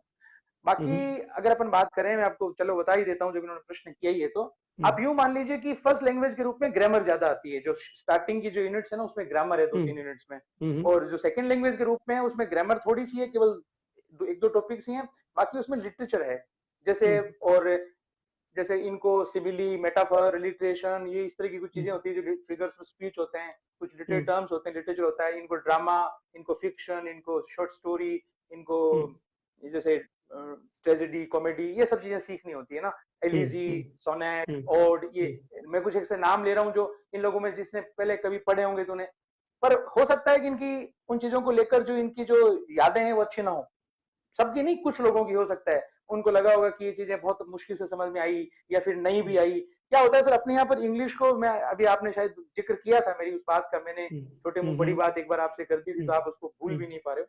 आपने कहा था कि इंग्लिश कहो अंग्रेजी नहीं, तो इसके पीछे रीजन है सर, ये जो स्टूडेंट्स अभी कहते हैं ना कि हमें इंग्लिश में डर लगता है, चक्कर ही यही है, इन्होंने इंग्लिश को देख नहीं रखा इसलिए इंग्लिश से हमेशा डरते हैं। एक बार देख ले फिर नहीं डरेंगे। ये अंग्रेजी देखते हैं, ये देखते हैं ट्रांसलेटेड, ये मतलब ये सारे नहीं, सर मैं सारे व्यूअर्स की बात नहीं कर रहा, जितने हैं इनमें से बहुत सारे ऐसे हैं जिन्होंने ट्रांसलेशन, और ट्रांसलेशन जो होता है वो मार देता है सर उस चीज को। अनुवाद जो है, हमारे एक हिंदी के बड़े टीचर हैं जिनकी बुक भी चल लोगों ने उनको पढ़ा भी होगा, राघव प्रकाश जी को, उन्होंने अपने अनुवाद के चैप्टर के स्टार्टिंग में लिखा है अनुवाद पर काया प्रवेश है, असंभव है, ठीक है ना। मतलब ऐसी चीज है जो अनुवाद में कभी वो चीज आती नहीं है, ट्रांसलेशन तो कभी हो ही नहीं सकता, ठीक है ना। ट्रांसक्रिप्शन होना चाहिए, ट्रांसलिटरेशन होना चाहिए, लेकिन वो होता नहीं है, भावानुवाद होता नहीं है, शब्दानुवाद होता है, शब्दानुवाद होता है, और उसके चक्कर में विद्यार्थियों को ऐसे ऐसे शब्दों से, ऐसे ऐसे वाक्यों से पाला पड़ता है कि उनको हिंदी भी समझ में नहीं आती। तो उनको लगता है कि नहीं, इंग्लिश समझ में आ रही है, उसकी हिंदी लिखी हुई वो भी समझ में नहीं आ रही है। और कई बार जो पासबुक पंथी टीचर्स होते हैं, बिल्कुल यहाँ पर संजीव और एक्सीलेंट को दबा के चलने वाले, वो क्लास में भी जाते हैं तो उसी रोबोटिक तरीके से बताते हैं सारी बातें। तो स्टूडेंट्स को इंग्लिश से प्रेम नहीं उत्पन्न होता। और इंग्लिश को लेकर मेरा एक सीधा सा रूल है, बाकी हर सब्जेक्ट को लेकर ये सबका होता है, पर मैं कहता हूँ लव इट और leave it. You can learn it actually, just love it. If you can love it, leave it.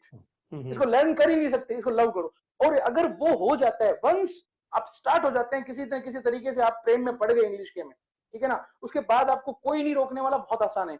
आप अपना अनुभव बता सकते हैं सर, आप एक छोटे से गांव से निकलकर आईसीएस तक पहुंचे, आपने एमबीबीएस किया, आपने आईसीएस का जॉब किया, इतने सालों तक आप जो पोस्टल सर्विसेज में रहे, अभी भी आपको बहुत अच्छा एक्सपोजर सब जगह है आपका। तो आपने कब बैठकर अलग से यूं इंग्लिश को यूं किसी टीचर से सीखा होगा? बहुत कम सीखा होगा। वो सब नहीं सीखा, नहीं सीखा। आप बता मुझे याद है कि मैंने 8वीं क्लास में हमारे टीचर थे, और उन्होंने एक बार हमको ठीक से 10th समझाया था, और उसके बाद इंग्लिश इंटरनलाइज हो गई, इंटरनलाइज हो गई ना। तो ये ऐसी, लेकिन मुझे अच्छा ये लगा इंग्लिश पढ़ने से, ये लगा कि इंग्लिश संस्कृत से तो आसान है, ये मुझे समझ में आया। इवन हिंदी से आसान है, हिंदी से भी आसान है, हिंदी से संस्कृत संस्कृत वाले अगर कोई देख भी रहे हो और कल को, संस्कृत देव भाषा है सर, सब कुछ ठीक है। कुछ सवाल आ रहे हैं, कुछ सवाल आ रहे हैं। एक सवाल आ रहा है कि अंग्रेजी में अप्लाई करने के लिए अंग्रेजी बीए जरूरी है या बीएड में, या दोनों में? बड़ा कॉम्प्लिकेटेड सवाल है। ऐसा कुछ भी नहीं। हाँ बिल्कुल सिंपल है सर। असल में बीएड में होना तो कोई अभी तक ऐसा कुछ नहीं जरूरी है। बीए में होने को लेकर झंझट रहता है, पिछली बार भी रहा था, कोर्ट केस भी हुआ था, लेकिन बाद में उन लोगों को जिन्होंने किया जो एडिशनल, एक्चुअली क्या बहुत सारे स्टूडेंट्स होते हैं जो, जैसे हो सकता है भैया जो पूछ रहे हैं या बहन जो पूछ रही है, ये हो सकता है एग्रीकल्चर से या साइंस से किसी से हो, ऐसे बहुत सारे स्टूडेंट्स होते हैं जो क्या करते हैं, पहले एग्रीकल्चर से या किसी से बीएससी कर लेते हैं, ताकि कल को, पहले किसी जमाने में जो परसेंटेज वाला चक्कर था ना, परसेंटेज से नौकरी लगती थी, तब साइंस के बाद वो एक एडिशनल बेनिफिट के लिए वो इंग्लिश में और एक ही साल में 3 सालों के पेपर करके बीए कर लेते थे। तो वो बहुत सारे लोगों ने, पहले वालों ने कर रखी है। तो उनको लेकर आज आप और मैं अपन कुछ नहीं कह सकते, उन्हें अप्लाई करना चाहिए, उन्हें एग्जाम तो वो भी आप जो कमेंट में लिखा ना सुमन भाई, आप कमेंट में लिखा ना, जिसका जवाब आप वहां पे आराम से पढ़ के दे देना, वहां है ना, वहां कमेंट में जो लिखा है उन्होंने क्वेश्चन है ना, तो आप जवाब दे देना। एक इंटरेस्टिंग सवाल है सुरेश खिलेरी का, वो ये कह रहे हैं कि अभी ऑनलाइन और किताब में से किसका चयन करें, कौन सा बेस्ट है? बैलेंस्ड बनाओ, संतुलन जरूरी है दोनों ही चीजों का। मैं तो ये आपको ये कहूंगा कि किताब की जगह ऑनलाइन नहीं ले सकती, लेकिन ऑनलाइन, जैसे आप हमसे भी बात कर रहे हैं, ये ऑनलाइन ही कर रहे हैं, मैं आपके घर नहीं आया हूं, लेकिन आपको ऐसा लग रहा है कि मैं आपसे बिल्कुल आपके सामने खड़ा होकर बात कर रहा हूँ, सर आपसे बात कर रहे हैं, तो ऑनलाइन को आप एक एडिशनल बेनिफिट के रूप में यूज करें। बाकी आपके पास बुक्स होनी चाहिए। अब सवाल ये है कि आपका अगला सवाल ये आएगा कि फिर हम रीड के लिए इंग्लिश कौन सी बुक, कौन सी खरीदें, गाइड कौन सी खरीदें? तो देखिए, अभी किसी पर्टिकुलर बुक के लिए आपको जाने की जरूरत नहीं है, अभी हमारी शुरुआत हुई है। आप में से जो लोग आगे कनेक्टेड रहेंगे सर से, और सर के माध्यम से मुझसे कनेक्टेड रहेंगे।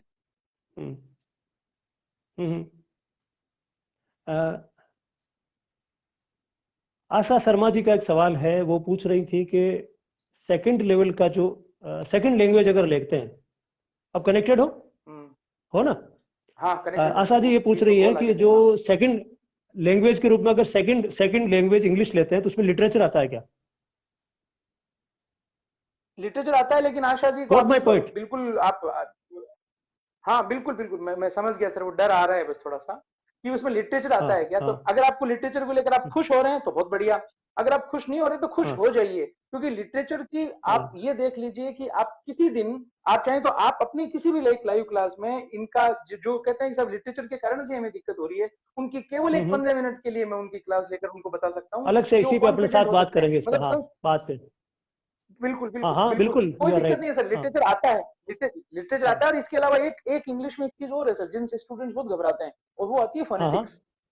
अच्छा, वो चाहे तो फर्स्ट लैंग्वेज के रूप में लेंगे, चाहे सेकंड लैंग्वेज के रूप में लेंगे। ये फोनेटिक्स वही चीज है सर, जैसे उच्चारण के लिए हिंदी में व्यवस्था है ना, ध्वनियां होती है, स्वर ध्वनियां, व्यंजन ध्वनियां, ऐसे इंग्लिश में कॉन्सोनेंट साउंड्स हैं, वोवल साउंड्स हैं, फिर उनके टाइप्स हैं, फिर उनके आर्टिकुलेशन उनका किस तरीके से होता है।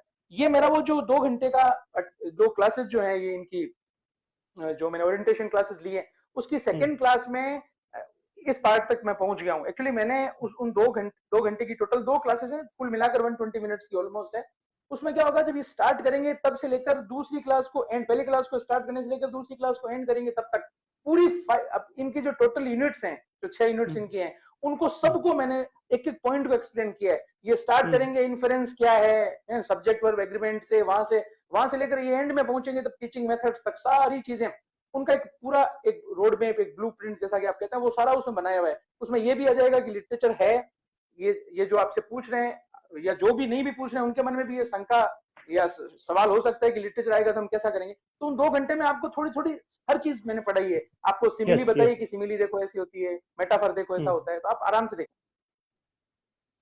आशा कोई आशा दिक्कत ये नहीं कह रही है कि लिटरेचर उसका खुद आपको। का आशा शर्मा ये कह रही है कि उनका खुद का सब्जेक्ट इंग्लिश ही है, तो वो खुश हैं कुल मिला के उस बात बहुत से कि बढ़िया, लिटरेचर है तो वो खुश है ना। एक शानदार साथी शानदार। पूछ रहे हैं, एक साथी पूछ रहे हैं साइंस वाले क्या करें। सतपाल भाई पूछ रहे हैं साइंस वाले क्या करें, जिनका साइंस बीएससी वाले क्या साइंस है वो करें? क्या करें, बीएससी साइंस है वो क्या करें, तो वो लेवल सेकंड के सतपाल लिए। जी, नहीं नहीं, ये तो मेरे पास अभी कॉल ही सतपाल जी का ही आ रहा था, कहीं अपने सतपाल जी सर तो नहीं आप आपसे पूछ नहीं, रहे हैं? जो इसमें हाँ सतपाल चौधरी है वो बात कर रहे हैं ना, आप बाद में उनसे बात हाँ कर लेना। सतपाल, हाँ सतपाल जी मैं आपसे बात कर लूंगा बाद में ना। है ना। कनक राजावत कह रही है कि आपका चैनल कौन सा क्योंकि है, तो क्योंकि कनक अभी मैं अभी बताया है।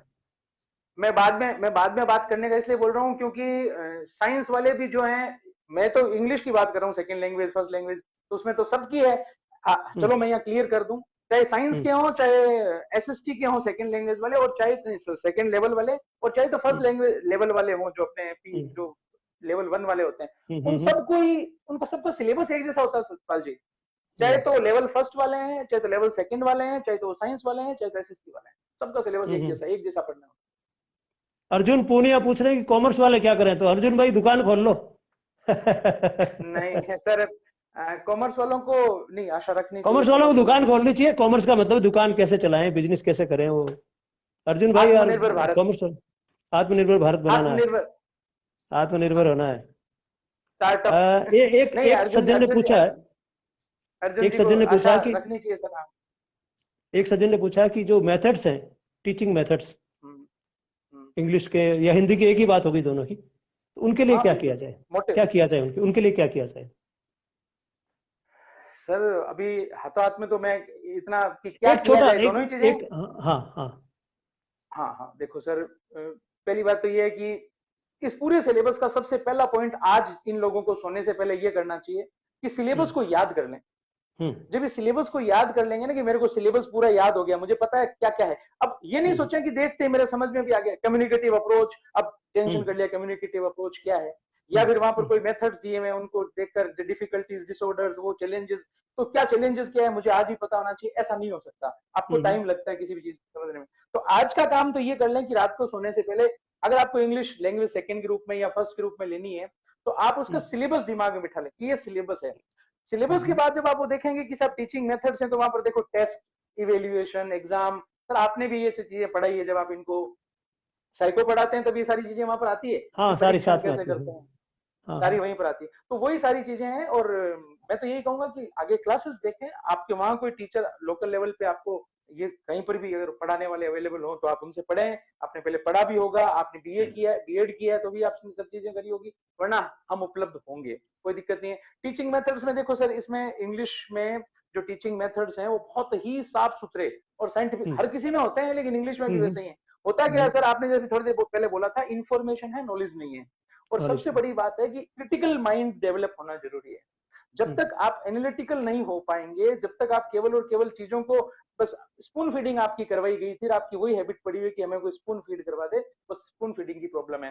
बाकी हम एनालाइज करेंगे, हम है ना क्रिटिकली एनालाइज करेंगे, बिल्कुल हम हाँ हाँ। अच्छे से डिस्कस करेंगे, वेरियस टाइप्स ऑफ क्वेश्चंस बनाएंगे, आप लोगों से भी क्वेश्चंस बनवाएंगे। हम ऐसे ऑनलाइन वेबिनार्स वर्कशॉप्स कर सकते हैं जिसमें बहुत सारे स्टूडेंट्स एक साथ कनेक्ट हो सकते हैं, और लंबे ड्यूरेशन के भी वो सब कुछ हो सकते हैं। आप आराम से अपने घर की जो आपकी सुविधाजनक स्थिति है वहां पर बैठकर इन सब चीजों को अच्छे से कर सकते हैं। और इंग्लिश का चाहे तो फर्स्ट लैंग्वेज के रूप में लें, चाहे सेकंड लैंग्वेज के रूप में लें, पूरा जो सिलेबस है उसमें एक भी पॉइंट ऐसा नहीं है जहां पर आपको लगे यार ये क्या है। जैसे मैं एग्जांपल देता हूँ, सेकंड पेपर में सेकंड लैंग्वेज में इन्फरेंसेस नाम से एक टॉपिक है। अब हम्म स्टूडेंट्स को लगता है यार ये तो कभी पढ़ा ही नहीं, बीए कर लिया, बीएड कर लिया, एमए कर लिया, जो कुछ भी कर लिया, पर ये कभी पढ़ा नहीं, जबकि वो बहुत छोटा सा सिंपल सा है। इन्फ्रेंस का जो लिटरल मीनिंग है वही वो टॉपिक है, जैसे लॉजिकल कंक्लूजन। हम्म अब वहां पर आ जाता है बीच में थोड़ा सा लॉजिक, वहां पर उनको फेलेसी सीखनी होती है, वहां पर आपको है ना ये सीखना होता है कि कोई प्रीमाइस है तो उसका स्टेटमेंट है तो उसका कंक्लूजन क्या होगा, वो डिराइव करना, गलत कंक्लूजन है तो उसको पकड़ना, सही है तो वो बताना कि हाँ ये वाला सही है, इस तरह के उसके क्वेश्चंस आते हैं।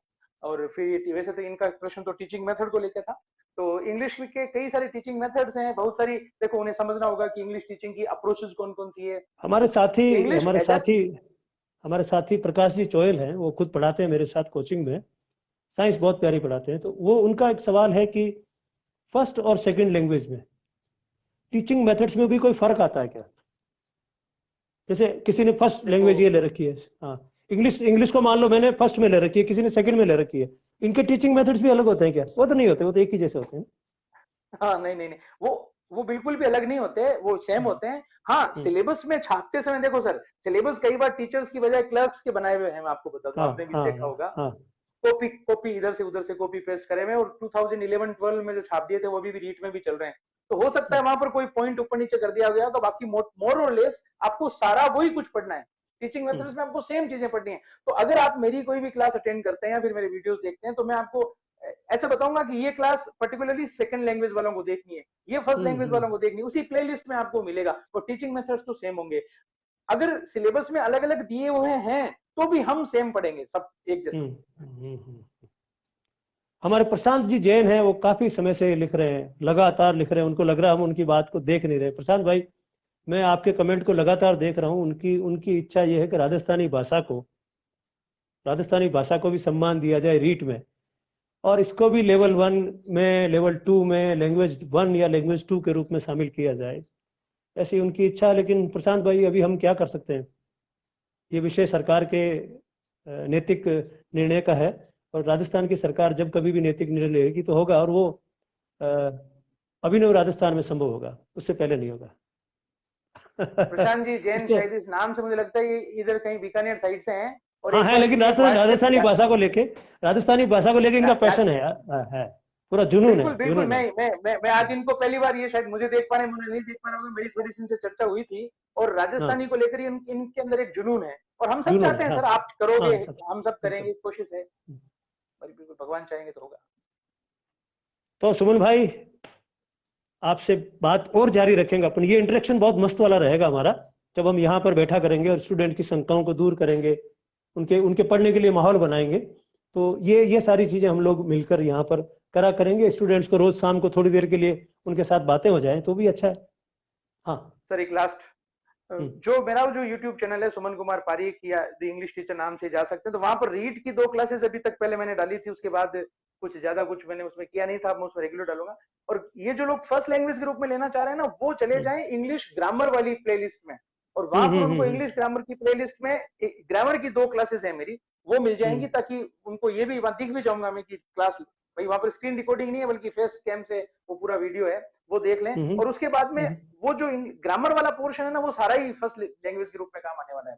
तो फर्स्ट लैंग्वेज वालों के लिए भी 2 क्लासेस हैं वहां पर, और हम्म, सेकेंड वालों के लिए भी हैं 2 क्लासेस। हाँ हाँ हाँ हाँ फर्स्ट हाँ। वालों के लिए, सेकेंड वालों के लिए केवल ओरिएंटेशन है, और फर्स्ट वालों के हम्म लिए 2 क्लासेस ग्रामर की, पर्टिकुलर ग्रामर की। बाकी बुक्स कौन सी होनी चाहिए, स्ट्रेटेजी क्या होनी चाहिए, और आगे टेस्ट वगैरह इनको किस तरह से दिलवाने चाहिए, ये अच्छे से प्रिपेयर करें ताकि सेलेक्ट हो सके। सर आपने शायद बताया नहीं होगा, और मैं भी ज्यादा कुछ नहीं बताऊंगा, लेकिन इतना है, ये जो नहीं, जो बताओ कोई ना भी आराम लोग से जहां से भी उनके, देख रहे हैं, मैंने कहा ना नहीं नहीं भाई। नहीं, ये हाँ हाँ नहीं, मैं आपकी बात, मैं ये कह रहा हूँ कि हाँ ये जहां से भी तैयारी ये लोग बच्चे देख रहे होंगे, आप ये भी हाँ। कॉन्फिडेंट रहें कि आप ये नहीं सोचें कि सर तो पॉलिटिकल मूवमेंट चलाते हैं, या जो भी इनका कुछ है, मेरा इनसे नहीं, कनेक्शन सोचना चाहिए पॉलिटिकल इनको, लाइन, सोचना चाहिए पॉलिटिकल नहीं मूवमेंट नहीं नहीं चलाते हैं, हाँ। नहीं नहीं, पर एक टीचर के रूप में बताता हूँ आपको, ये हाँ। फुल टाइम अच्छे से बहुत बढ़िया से इन्होंने टीचिंग करी है, और सैकड़ों स्टूडेंट्स ऐसे हैं, मैं उसमें बिल्कुल भी कोई अतिशयोक्ति नहीं है, जो सेलेक्ट हुए हैं। और 2017 वाली में तो मेरे पास ऐसे स्टूडेंट्स की लिस्ट पड़ी है करीब 60-65 की, जो जो सर से पढ़े थे। 2015 वाले को जोड़ दो तो 100 से बाहर चले जाते हैं ऐसे स्टूडेंट्स, जो नागौर और आसपास के स्टूडेंट्स रीट में सेलेक्ट हुए हैं, और आज जगह जगह अलग अलग जगहों पर वो पोस्टेड हैं। कभी लाइव में उनको भी लाएंगे, कभी अलग तरह के, ताकि उनमें से जो अच्छे स्टूडेंट्स हैं जो गाइड कर सकते हैं, वो अपना स्ट्रेटेजी बता सकते हैं, जैसे आईएएस वाले बताते हैं, जब वो सेलेक्ट हो जाते हैं तो बता वो आते सकते हैं हैं। दूसरे आईएएस एस्पिरेंट्स को बताते हैं। तो हमारे जो रीट एस्पिरेंट्स हैं उनके लिए वो स्टूडेंट्स भी कभी आपके जो चले हैं उनको आप बुलाइए, और वो भी आएंगे, उनमें से कई अच्छे अच्छे हैं जो बढ़िया से डेवलपमेंट एक्चुअल में बढ़िया उन्हीं में की। से कुछ लोगों ने मुझे मोटिवेट किया था कि आप वापस क्लासेस क्यों नहीं लेते हो। तो मैंने उनको कहा कि यार मैं तो पार्टी चला रहा हूँ और पार्टी के काम में खूब घूमना फिरना पड़ता है, फिर कल को आप कहोगे आप दिखते नहीं हो, दिखने के लिए घूमना पड़ता है, और मैं क्लास में आ जाऊंगा तो फिर आप तो टीचर हो, आप नेता नहीं हो। तो मुझे अपने नेता को बचाना है, इसके लिए मैं घूम रहा हूँ। तो उन्होंने मुझे मोटिवेट किया, तो मैंने कहा ठीक है, एक रास्ता निकालते हैं कि शाम को जब भी फ्री होते हैं, फ्री हो 1 घंटे का टाइम निकालते हैं और आप लोगों के लिए कुछ ठीक माहौल बनाते हैं पढ़ने का। एक तो होता है ठीक है सर, पढ़ाते हैं, इनको एक होता है टीचिंग पढ़ने का माहौल बनाते हैं। Hmm. Notes, teaching, test series, test वगैरह, पेपर, सब कुछ इनको मिल जाएगा सर। सारी अपन टेलीग्राम चैनल ऐसा बना सकते हैं जिसके अंदर कुछ कर देंगे स्टूडेंट्स को ऐसा, अपन अच्छा कनेक्ट कर अच्छा कुछ सकते हैं, करेंगे। ऐसा हो अच्छा कुछ जाएगा, करेंगे ताकि ताकि ताकि इनको ना, ताकि इनको मैटर भी मिले घर पे वापस पढ़ने के लिए। हो सकता है इनको प्रिंट आउट तो खुद को निकालना पड़े, लेकिन एक बच्चा अगर कहीं जैसे बिल्कुल गंगानगर से लेकर बांसवाड़ा तक, या इधर अपने जैसलमेर से लेकर धौलपुर तक कहीं हम्म, पर भी बैठा हो, राजस्थान का कोई हम्म, भी बच्चा पढ़ाई कर रहा हो हम्म। रीट के लिए, हाँ हाँ तो हाँ, वो यस यस। सब पढ़ सकते हैं, ऐसे कोई दिक्कत नहीं है। चलो, हम तो मैं यही कह रहा हूँ कि ऑफलाइन अवसर की समानता क्रिएट करें, अवसर की समानता क्रिएट करें। बिल्कुल बाकी सिलेक्शन तो बिल्कुल देखो 31,000 का जिनका होना उनका होगा, और अब हमसे जितने भी लोग सुन लेंगे उनमें से अधिकतर लोगों का सिलेक्शन हो जाए, हम तो ये चाहेंगे, ऐसा हम कोशिश करेंगे कि भाई उन लोगों तक ऐसी चीजें पहुंचे। बाकी तो जिसकी योग्यता है वो आगे निकलेगा, लेकिन कोई ऐसा महसूस नहीं करे कि भाई हम तक ये बातें आती तो और अच्छा रहता। Thank you Suman ji, the English teacher. Okay. आप कमेंट्स में देख लीजिएगा, ओके सर, जिनके भी क्वेश्चन है उनको नीचे आप आंसर कर दीजिएगा, है ना। चलिए लास्ट में साइनिंग ऑफ करते मैं बताता हूँ सर इनको कि साधना से आपको मिलेगी सफलता, साधनों से नहीं मिलती, ये ध्यान रखिएगा। तो साधना शुरू कर दीजिए, और साध लोगे ना तो सब हो जाएगा। ठीक है, okay, thank good you wishes, thank you thank you bye thank you. Sir, thank you, thank you. Bye bye.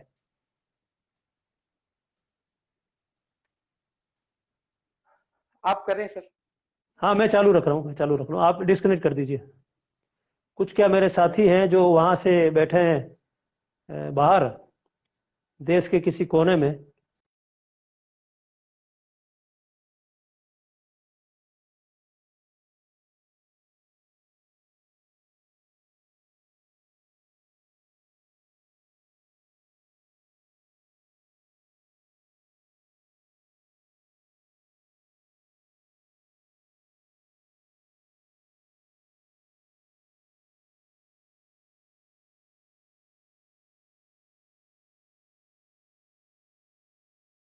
One two three four यूँ लिख लिखा के आपको प्रेशर देने की जरूरत नहीं होगी। हम आराम से बातें करेंगे आपके साथ, और खूब सारी बातें करेंगे। अलग अलग तरह के एक्सपर्ट्स हैं, उनको मैं यहाँ लाता रहूँगा, कभी किसी सब्जेक्ट के एक्सपर्ट को, कभी किसी सब्जेक्ट के एक्सपर्ट को। जयपाल, तुम्हारा वो चालू नहीं हो पा रहा है क्या कैमरा? मैं तुमको लेना चाह रहा हूँ इसके ऊपर।